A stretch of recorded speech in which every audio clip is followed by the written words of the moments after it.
Hi, Dr. Pope. Hi, David. This is Shannon Morrison, and I am doing my subjectivity presentation. Um, I was originally born in the Atlanta area. I'm from Douglasville, and I currently live in Honolulu, Hawaii. We originally lived in Hawaii when my husband was active duty military. He is now retired, so I'm a former Army spouse. And then we returned to Hawaii after he retired. So we've been here about 12 years. So I'm currently a curriculum coordinator at elementary school. I recently got accepted into the admin program. So next school year, I will be an intern vice principal. And in my current position, I've been able to see many different teaching strategies, different instruction strategies, observe different teachers teaching the same curriculum. And what I would like to do my research on is those strategies in teaching that are most effective for struggling learners, more specifically English language learners. Very pro inclusion environment, especially when it's done with a great co-teaching model. Not only do the struggling students learn from that method, but everybody receives something from that. So I think that it helps all of our students. So, being in Hawaii as a Caucasian female and a predominantly, say, Asian male society, um, things are very different here in a lot of ways. Even though I've been here for a while, very accepted. That I have to be careful, I think, in presenting information and asking questions not to offend. Um,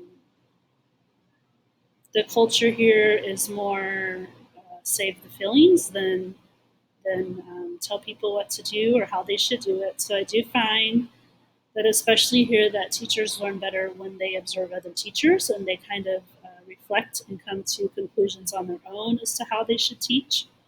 So I guess in my research, trying to figure out the best way of how do you present that information, it is hard to line up observations for everybody all the time. For my own subjectivities, I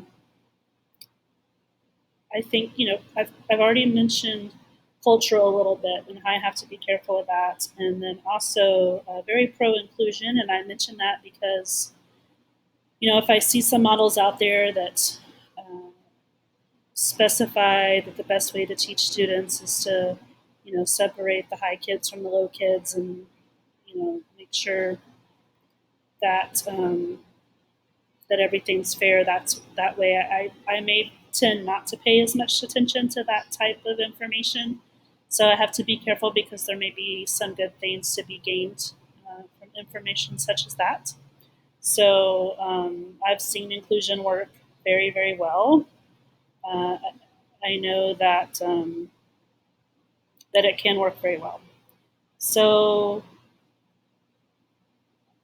some of the other things that I should mention are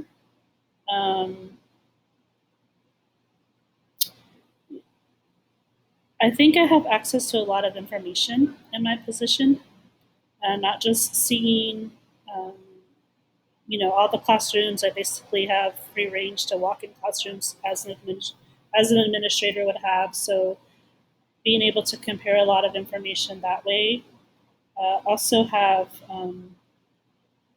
lots of colleagues at the district office that I can count on. So being able to have access to information, I think will benefit me, being able to do research and just being able to be pointed in the right direction in order to get information, whether it be with our Hawaii DOE programs or, certain schools that I might want to look at. I think having that information will be very, very, very, very helpful.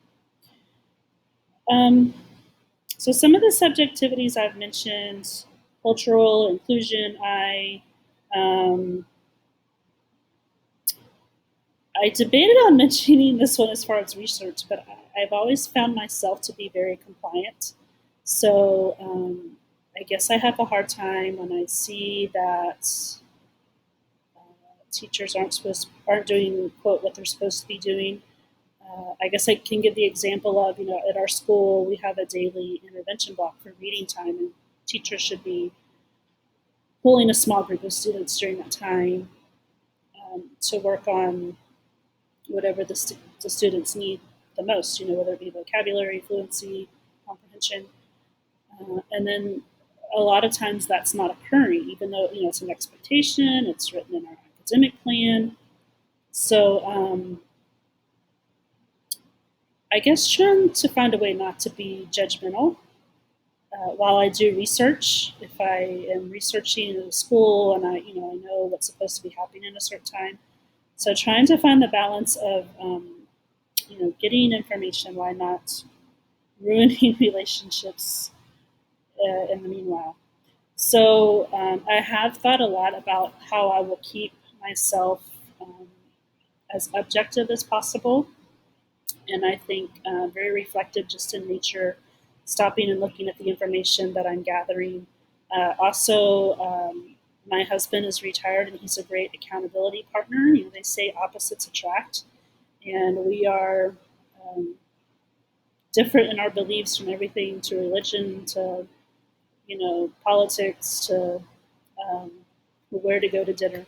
So he's a great one to talk to and to make sure, he's prior military, so non-emotional. He's one that I can always talk to and find out, does it sound too biased, and he will be honest with me. So, and also finding other accountability partners in the field, because I think that's very important.